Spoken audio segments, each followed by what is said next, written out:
হরিণঘাটাতেও শ্যামা পুজো উপলক্ষে মণ্ডপে মণ্ডপে পৌঁছে গেছিল 24x7। তুলে ধরলাম সেখানকারই চিত্র এবং সেখানে পুরস্কৃত করা হয় উদ্যোক্তাদের। সেই চিত্রই আমরা আপনাদের সামনে তুলে ধরলাম।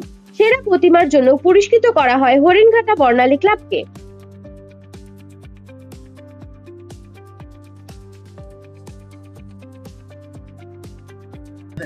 চব্বিশ ঘন্টা একটু সেভেনের এবং বাংলার দিনকাল উভয় নিউজ চ্যানেলকে আমরা বর্ণালী ক্লাবের পক্ষ থেকে আন্তরিক ধন্যবাদ জানাই শুভ দীপাবলি এবং আপামর পশ্চিমবঙ্গবাসীকে আমরা শুভ দীপাবলি জানাই।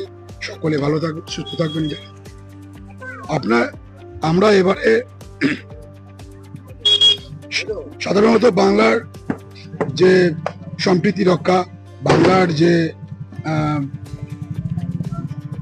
সকল মানুষকে একসঙ্গে একত্রিত করা এবং আমাদের প্রধান যে উদ্দেশ্য হচ্ছে বাংলার সকল মানুষকে একসঙ্গে একত্রিত করে আমাদের বহু পুরানো সদস্যরা যারা সরাসরি ক্লাবের সঙ্গে সময় মতো উপস্থিত থাকতে পারে না, এই একটা সময় থাকে সবাই একসঙ্গে আমরা উপস্থিত হই। এই দিন একটা মেলবন্ধনের মধ্য দিয়ে আমরা এবারের 58তম বর্ষ উদযাপন করছি।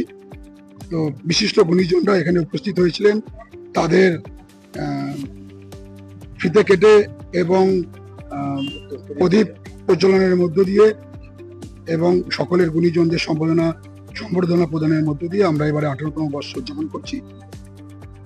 আর আমাদের এবারের যে বিশেষ আকর্ষণ সেটা হচ্ছে প্রতিমা।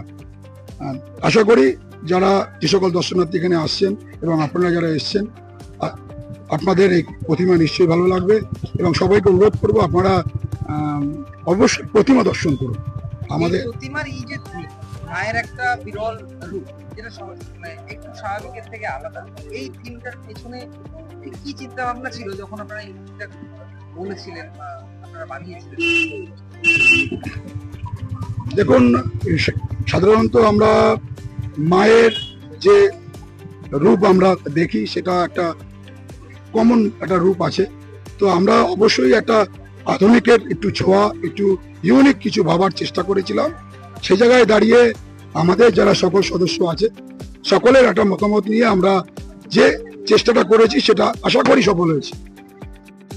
পরিবেশ বান্ধবের জন্য পুরস্কৃত করা হয় হরিণঘাটা ব্যায়াম সমিতিকে।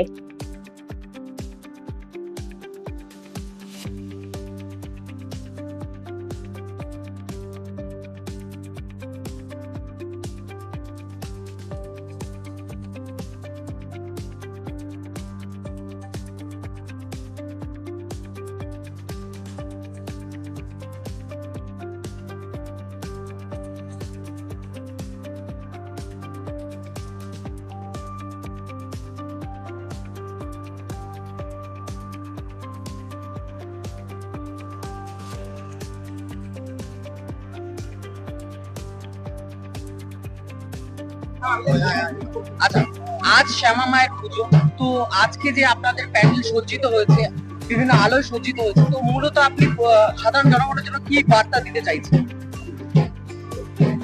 আসলে আমাদের তো ব্যায়াম সমিতি পুজোর এবার সুবর্ণ জয়ন্তী 50 বছর এবং জাগুলি অঞ্চলে বড় পুজো বলতে আমাদের পুজোটা অন্যতমই সবসময়। তো সেই গান্ধীকেই 50 বছরটা সেলিব্রেট করার জন্য আমরা চেষ্টা করেছিলাম কেদারনাথের আদলে একটা ছোট্ট মণ্ডপ করতে এবং পাশাপাশি আপনি আলোক সজ্জা দেখতে পাচ্ছেন। আমরা চাইছি যে এলাকার মানুষজন আবার কালী পুজো দেখতে বেরোক আর কি অঞ্চলে, যেটা খুব একদমই নেই এই সময়। ব্যুরো রিপোর্ট, সময় 24x7। আমাদের এখানে